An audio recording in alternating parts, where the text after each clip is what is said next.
Wild card కంటెస్టెంట్స్‌లో హౌస్‌లో అడుగుపెట్టినప్పటి నుంచి కూడా ఏదో ఒక విధంగా నోరు జారుతూనే ఉన్నారు. ఓల్డ్ కంటెస్టెంట్స్ మీద ఇక ఇందులో భాగంగానే రమ్య ఒక సంచలన మాటలు మాట్లాడేసింది. పవన్ కళ్యాణ్ అండ్ తనూజ మీద ఇక ఏం మాట్లాడిందంటే ఇదంతా కూడా లైవ్‌లో అనేది చోటు చేసుకుంది. రమ్య అలాగే దువ్వాడ మాధురి వీళ్ళిద్దరూ కూర్చున్న సమయంలో రమ్య పవన్ కళ్యాణ్ మీద ఏం మాట్లాడిందంటే, నిజంగా పవన్ కళ్యాణ్ ఒక అమ్మాయి పిచ్చోడు అంటూ అంత పెద్ద టెలివిజన్ షోలో ఒక అబ్బాయిని అలా పట్టుకుని మాట్లాడడం ఎంతవరకు కరెక్ట్ అంటారు? నిజంగా అమ్మాయిలా పిచ్చోడు అని చెప్పేసి పవన్ కళ్యాణ్ ఏ విషయంలో కనిపించిందో రమ్యకి అర్థం కాలేదని చెప్పాలి. దేనికి దువ్వాడ మాధురి ఏమంటుందంటే, అవును నిజమే ఆ అబ్బాయి ఎప్పుడు చూసినా కూడా సరే తనుజ వెనకాల తిరుగుతూ ఉంటాడు. పైగా ఆ అబ్బాయి యొక్క షోల్డర్ ప్రతి అమ్మాయిని గోగుతూ ఉంటాడు.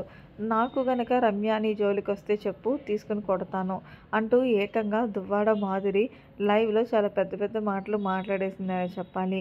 నిజంగా ఈ మాటలన్నీ గనుక ఈరోజు ఎపిసోడ్‌లో చూపిస్తే గనక మాధురికి అలాగే రమ్యకి అసలు నెగెటివ్ వీళ్ళిద్దరికీ ఇక జనాలకైతే మరీ చిరాకు వచ్చి వేయాల్సిన ఒక ఓటు కూడా వేయరనే చెప్పాలి. అంతేకాకుండా దువ్వాడ మాధురి ఇష్టానుసారంగా మాట్లాడుతుందని చెప్పాలి పవన్ కళ్యాణ్ తనూజ మీద. ఇక తనూజని కూడా అదే అంటుంది. ఆమె ఒక బాయ్ ఫ్రెండ్ కావాలి. ఎందుకంటే ఆ టాప్ 5లోకి వెళ్ళడానికి. ఈయనకి ఒక గర్ల్ ఫ్రెండ్ కావాలి. అంటే ఇక్కడ ఏదైతే లవ్స్ అనే బాండింగ్ ఉంటుందో బిగ్ బాస్ వాళ్ళు ఉంచుతారని అనుకుంటున్నారంటూ ఏవేవో వీళ్ళకి నచ్చిన మాటలు మాట్లాడేసి ఒకవేళ పవన్ కళ్యాణ్ రమ్య జోలికి వస్తే దువ్వాడ మాధురి గారు ఏకంగా చెప్పు తీసుకొని కొడతాను అనడం అది ఎంతవరకు కరెక్ట్ అంటారు?